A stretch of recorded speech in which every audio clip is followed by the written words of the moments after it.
ಒಬ್ಬಂಟಿಯಾಗಿರುತ್ತಾರೆ. ಆಗ ಸತೀದೇವಿಯು ಪಾರ್ವತಿಯ ರೂಪ ತಾಳಿ ಶಿವನನ್ನು ವಿವಾಹವಾಗುತ್ತಾಳೆ. ಶಿವ ಪಾರ್ವತಿಯರ ವಿವಾಹದ ನಂತರ ಒಮ್ಮೆ ವಿಹರಿಸುತ್ತಿರುವಾಗ ಧ್ಯಾನಾಸಕ್ತರಾದ ಬ್ರಹ್ಮ ಮಾನಸ ಪುತ್ರರಲ್ಲಿ ಒಬ್ಬರಾದ ಸನತ್ಕುಮಾರರು ಕಾಣಿಸುತ್ತಾರೆ. ಅವರ ಧ್ಯಾನಕ್ಕೆ ಮೆಚ್ಚಿ ಶಿವನು, ನಿನ್ನ ಧ್ಯಾನಕ್ಕೆ ಮೆಚ್ಚಿದ್ದೇನೆ ಸನತ್ಕುಮಾರ, ಏನು ವರ ಬೇಕೋ ಕೇಳು ಎಂದು ಹೇಳಲು ಸನತ್ಕುಮಾರರು, ನನಗೆ ಏನು ವರ ಬೇಡ ಪ್ರಭು ಎಂದು ಹೇಳುತ್ತಾರೆ. ಆಗ ಶಂಕರನು, ನಾನು ವರ ಕೊಡುವೆನು ಎಂದರೆ ಬೇಡ ಎನ್ನುವೆಯಾ, ಈಗಲೇ ನಿನಗೆ ಶಾಪ ನೀಡುತ್ತೇನೆ ಎಂದು ಹೇಳುತ್ತಾರೆ. ಆಗ ಸನತ್ಕುಮಾರರು, ವರ ಎಂದರೆ ಸುಖ, ಶಾಪ ಎಂದರೆ ದುಃಖ ಎಂದು ಎರಡು ಬೇರೆ ಬೇರೆ ಅಂಶಗಳಿವೆಯೇ, ನಿಮಗೆ ಯಾವುದು ಬೇಕೋ ಅದನ್ನೇ ನೀಡಿ ಪ್ರಭು ಎಂದು ಹೇಳುತ್ತಾರೆ. ಆಗ ಶಿವನು ಅವನ ನಿರ್ಮಲ ಭಾವಕ್ಕೆ ಮೆಚ್ಚಿ, ನಾನೇ ನಿನ್ನಲ್ಲಿ ವರ ಬೇಡುವೆನು, ನೀನು ನನ್ನ ಪುತ್ರನಾಗಿ ಜನಿಸು ಎಂದು ಕೇಳಿದರು. ಆಗ ಸನತ್ಕುಮಾರನು, ಆಗಲಿ ಪ್ರಭುವೇ, ನಾನು ನಿಮ್ಮೊಬ್ಬರಿಗೆ ಮಗನಾಗಿ ಹುಟ್ಟುವೆನು ಎಂದು ಹೇಳುತ್ತಾರೆ. ನಿಬ್ಬೆರಗಾದ ಪಾರ್ವತಿಯು, ಇದೇನು ಸನತ್ಕುಮಾರ, ನೀನು ಅವರೊಬ್ಬರಿಗೆ ಮಗನಾಗುತ್ತೇನೆ ಎನ್ನುತ್ತೀಯ, ನನಗೆ ಮಗನಾಗುವುದಿಲ್ಲವೇ ಎಂದು ಕೇಳಿದರು. ಆಗ ಸನತ್ಕುಮಾರರು, ತಾಯೇ, ಸಾಕ್ಷಾತ್ ಶಿವನೇ ಕೇಳಿದ್ದರಿಂದ ಮಗನಾಗಲು ಒಪ್ಪಿದೆನು ಅಷ್ಟೇ, ಗರ್ಭಾವಸ್ಥೆಯನ್ನು ನಾನು ತಾಳಲಾರೆ. ಆದರೆ ಒಮ್ಮೆ ನೀವು ನಿಮ್ಮ ಅವತಾರವನ್ನು ಶರವಣ ಎಂಬ ಸರೋವರದಲ್ಲಿ ಕೊನೆಗೊಳಿಸಿದ್ದೀರಿ, ನಾನು ಅಲ್ಲಿಯೇ ಜನಿಸಿ ನಿಮಗೂ ಮಗನಾಗಿರುತ್ತೇನೆ ಎಂದು ಹೇಳಿದರು.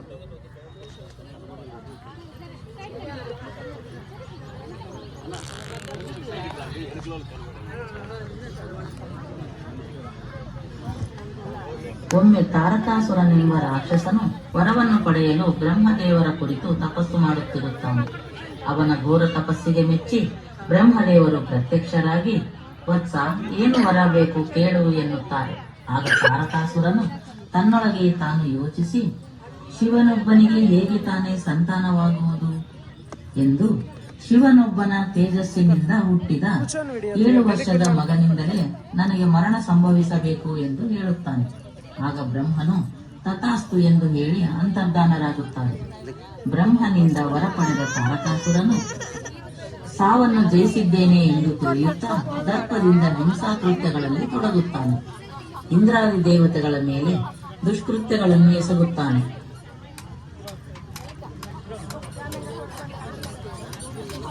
ಅವನ ಹಿಂಸೆ ತಾಳಲಾರದೆ ಇಂದ್ರಾದಿ ದೇವತೆಗಳೆಲ್ಲ ಚಿಂತಿತರಾಗುತ್ತಾರೆ. ನಾರದ ಮುನಿಗಳ ಸಲಹೆಯಂತೆ ಸತ್ಯಲೋಕಕ್ಕೆ ತೆರಳುತ್ತಾರೆ. ಸತ್ಯಲೋಕದಲ್ಲಿ ವಾಣಿಪತಿ ಚತುರ್ಮುಖ ಬ್ರಹ್ಮದೇವರ ದರ್ಶನ ಪಡೆದು ಬ್ರಹ್ಮದೇವರನ್ನೊಳಗೊಂಡು ವೈಕುಂಠಕ್ಕೆ ತೆರಳುತ್ತಾರೆ. ಅಲ್ಲಿ ವೈಕುಂಠದಲ್ಲಿ ಶ್ರೀ ಮಹಾವಿಷ್ಣುವಿಗೆ ನಮಸ್ಕರಿಸಿ ಬ್ರಹ್ಮನಿಂದ ವರ ಪಡೆದ ತಾರಕಾಸುರನು ನೀಡುತ್ತಿರುವ ತೊಂದರೆಗಳನ್ನು ವಿವರಿಸುತ್ತಾರೆ. ಆಗ ಸ್ಥಿತಿಕಾರಕ ಮಹಾವಿಷ್ಣುವು ಈ ಸಮಸ್ಯೆಗೆ ಪರಿಷ್ಕಾರ ಶಿವನೊಬ್ಬನಿಂದಲೇ ದೊರಕುವುದು ಎಂದು ಕೈಲಾಸಕ್ಕೆ ಹೋಗಲು ಆಜ್ಞಾಪಿಸುತ್ತಾರೆ. ಇಂದ್ರಾದಿ ದೇವತೆಗಳಿಗೆಲ್ಲ ಒಂದು ಸಂದೇಹ ಮೂಡುತ್ತದೆ. ಶಿವನೊಬ್ಬನಿಗೆ ಸಂತಾನವಾಗಬೇಕಾದ್ದರಿಂದ ಶಿವನಲ್ಲಿ ಕೇಳಿಕೊಳ್ಳುತ್ತಾರೆ, ಪ್ರಭು, ನಿಮ್ಮ ತೇಜಸ್ಸನ್ನು ಪಾರ್ವತಿ ಅಮ್ಮನಲ್ಲಿ ನಿಕ್ಷಿಪ್ತಗೊಳಿಸದಿರಿ ಎಂದು ಕೇಳುತ್ತಾರೆ. ಶಿವನ ತೇಜಸ್ಸನ್ನು ತಾನು ಸ್ವೀಕರಿಸಿ ತಾಯಿಯಾಗಬೇಕೆಂದಿದ್ದ ಪಾರ್ವತಿ ಕೋಪಗೊಂಡು, ನನಗೆ ಆಗಬೇಕಾದ ಸಂತಾನವನ್ನು ತಡೆದಿದ್ದರಿಂದ ಇನ್ನು ಮುಂದೆ ದೇವತೆಗಳ ಸಂತಾನ ವೃದ್ಧಿಯಾಗದಿರಲಿ ಎಂದು ಶಪಿಸಿ ಅಲ್ಲಿಂದ ಹೊರಟು ಹೋಗುತ್ತಾಳೆ. ಅಂದಿನಿಂದ ದೇವತೆಗಳ ಸಂಖ್ಯೆ ವೃದ್ಧಿಯಾಗದೆ ಅಂತೆಯೇ ಇರುತ್ತದೆ.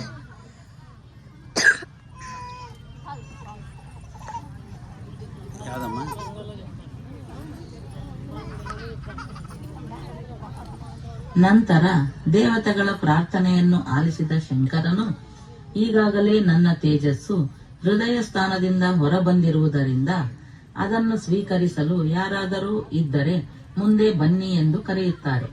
ದೇವತೆಗಳೆಲ್ಲ ಯೋಚಿಸುತ್ತಿರುವಾಗ ನಾರದರು ಅಗ್ನಿದೇವರನ್ನು ಸೂಚಿಸುತ್ತಾರೆ. ಆಗ ಅಗ್ನಿದೇವನು ಆ ತೇಜಸ್ಸನ್ನು ಶಿವನಿಂದ ಸ್ವೀಕರಿಸುತ್ತಾನೆ. ತೇಜಸ್ಸನ್ನೇನೋ ಸ್ವೀಕರಿಸಿದ, ಆದರೆ ಅದನ್ನು ತನ್ನಲ್ಲಿ ಐಕ್ಯವಾಗಿಸಲು ಸಾಧ್ಯವಾಗದೆ ಭೂದೇವಿಯಲ್ಲಿ ಮನವಿಸುತ್ತಾರೆ. ಭೂದೇವಿಯು ಅದನ್ನು ಸ್ವೀಕರಿಸಿ ಅದರ ತಾಪವನ್ನು ತಾಳಲಾಗದೆ ಗಂಗೆಯಲ್ಲಿ ಮೊರೆ ಹೋಗುತ್ತಾಳೆ. ಆಗ ಗಂಗೆಯು ತೇಜಸ್ಸನ್ನು ಸ್ವೀಕರಿಸಿದಳು.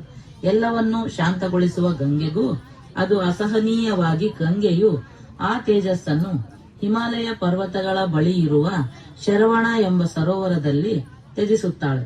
ಹಿಂದೆ ಈ ಸರೋವರದಲ್ಲಿ ಪಾರ್ವತಿಯ ಅಂಶವು ಕೊನೆಗೊಂಡಿರುತ್ತದೆ. ನಂತರ ಆ ಸರೋವರದಲ್ಲಿ ಒಂದು ಪುಟ್ಟ ಶಿಶುವು 6 ತಲೆಗಳು 12 ಕೈಗಳಿಂದ ಜನಿಸುತ್ತದೆ. ಆ ಪುಟ್ಟ ಶಿಶುವಿನ ಆರೈಕೆಯನ್ನು 6 ಕೃತಿಕೆಯರು ಮಾಡುತ್ತಾರೆ. 7 ವರ್ಷಗಳ ಕಾಲ ಅದರ ಲಾಲನೆ ಪಾಲನೆಯನ್ನು ಅವರು ನೋಡಿಕೊಳ್ಳುತ್ತಾರೆ. ನಂತರ ಬಾಲಕ ಸುಬ್ರಹ್ಮಣ್ಯ ಸ್ವಾಮಿಯನ್ನು ಶಿವ ಪಾರ್ವತಿಯರು ಕೈಲಾಸಕ್ಕೆ ಕರೆದುಕೊಂಡು ಹೋಗುತ್ತಾರೆ.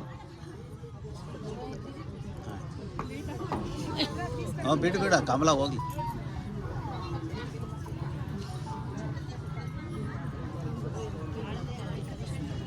ಕೈಲಾಸದಲ್ಲಿ ಪಾರ್ವತಿಯು ಬಾಲಕನ ತೇಜಸ್ಸು ಮತ್ತು ಮುಖದ ವರ್ಚಸ್ಸನ್ನು ನೋಡಿ ಸಂತೋಷಗೊಂಡು ತನ್ನ ಆತ್ಮಶಕ್ತಿ ಸದಾ ಸುಬ್ರಹ್ಮಣ್ಯನಲ್ಲಿಯೇ ಇರಿಸಬೇಕೆಂದು ಆತ್ಮಶಕ್ತಿಯನ್ನು ವೇಲಾಯುಧ ರೂಪದಲ್ಲಿ ಸುಬ್ರಹ್ಮಣ್ಯ ಸ್ವಾಮಿಗೆ ನೀಡುತ್ತಾಳೆ.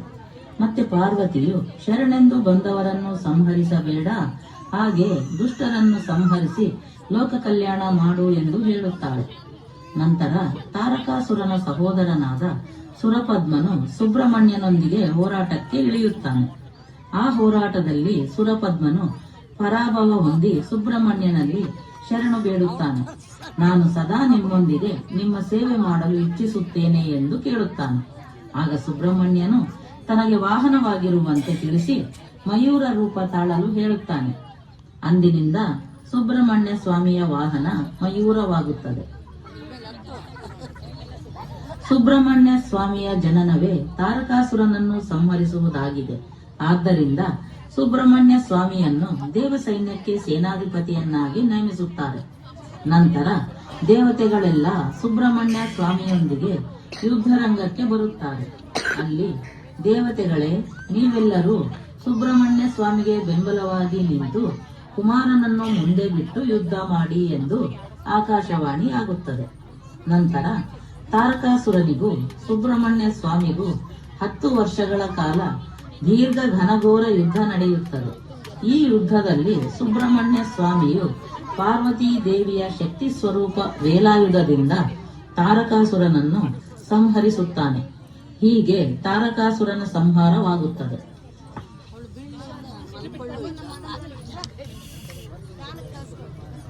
ನಾವು ವಿಡಿಯೋ ತೆಗಿತಿರ್ತೀವಿ, ಮಾತು ಬರ್ತದೆ, ನಗಬೇಡ್ರೆ. ಆಮೇಲೆ ಸುಬ್ರಹ್ಮಣ್ಯ ಸ್ವಾಮಿಯ ವಿವಾಹ.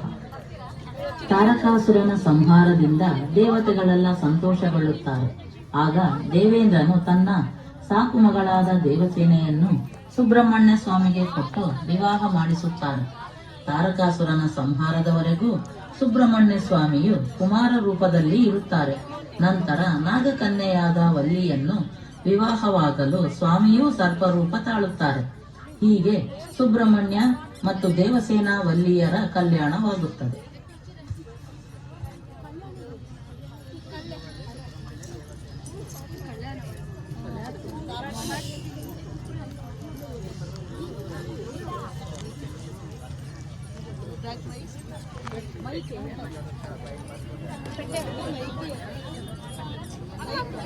ಹಲೋ, ಮೈಕ್ ಕೊಡಿ.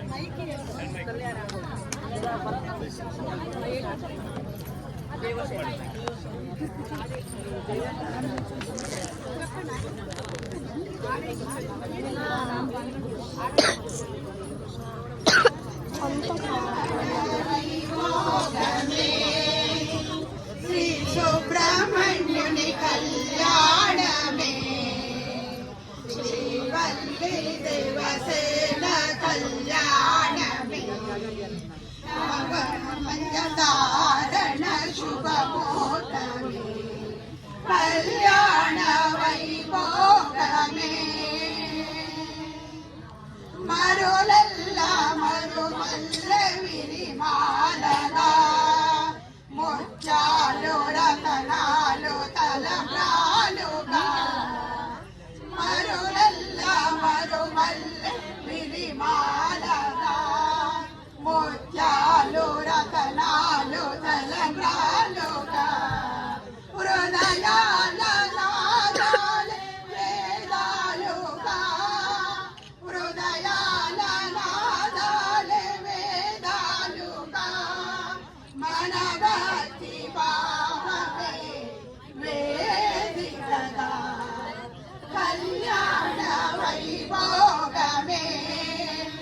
श्री सुब्रह्मण्य कल्याण में श्रीवल्ली देवसेना कल्याण में मांगल्य धारण शुभ मुहूर्त में कल्याण वैभोग में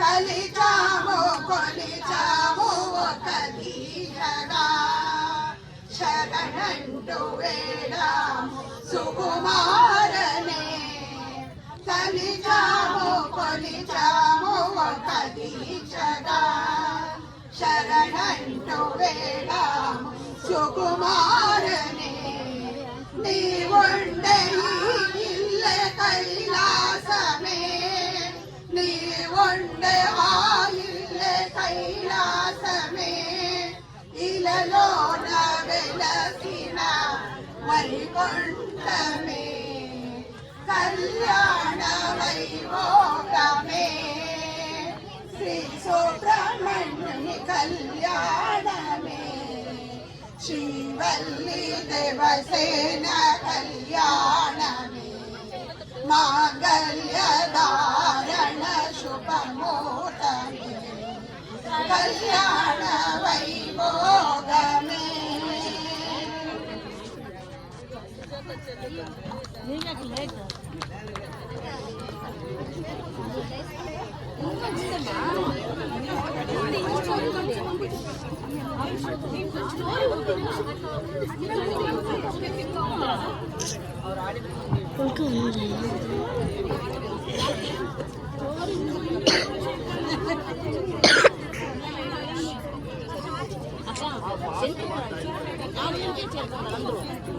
వాళ్ళు స్టేజ్ మీద అప్పుడు ఎక్కినవి వచ్చిన చెప్తే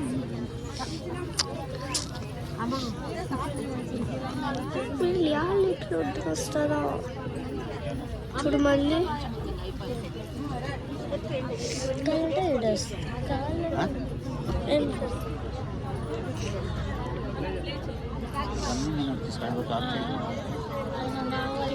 మనం రెస్ట్ తీసుకున్నాం.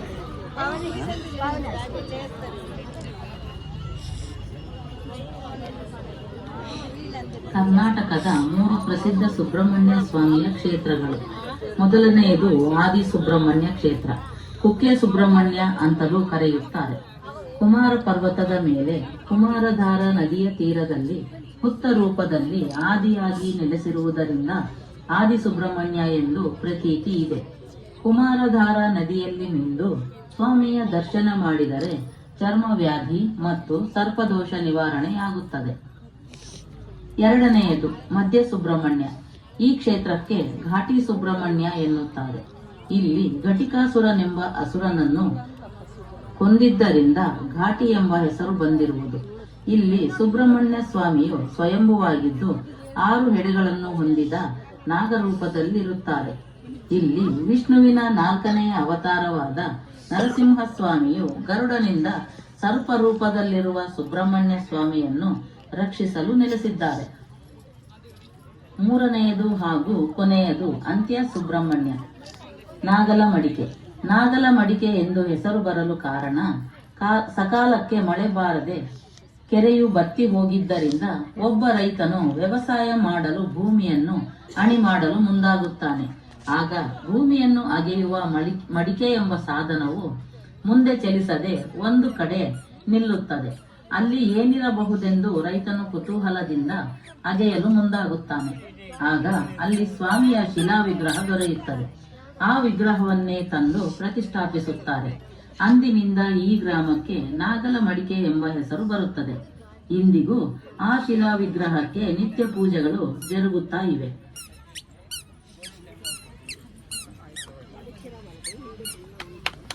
ಪಾರ್ವತಿ ಪತಯೇ ಹರ ಹರ ಮಹಾದೇವ. ಷಷ್ಠಿಯ ಪ್ರಾಮುಖ್ಯತೆ. ಪ್ರಥಮ ಷಷ್ಠಿ, ಸ್ಕಂದ ಷಷ್ಠಿ ಅಥವಾ ಚಂಪಾ ಷಷ್ಠಿ ಎಂದು ಕರೆಯುತ್ತಾರೆ.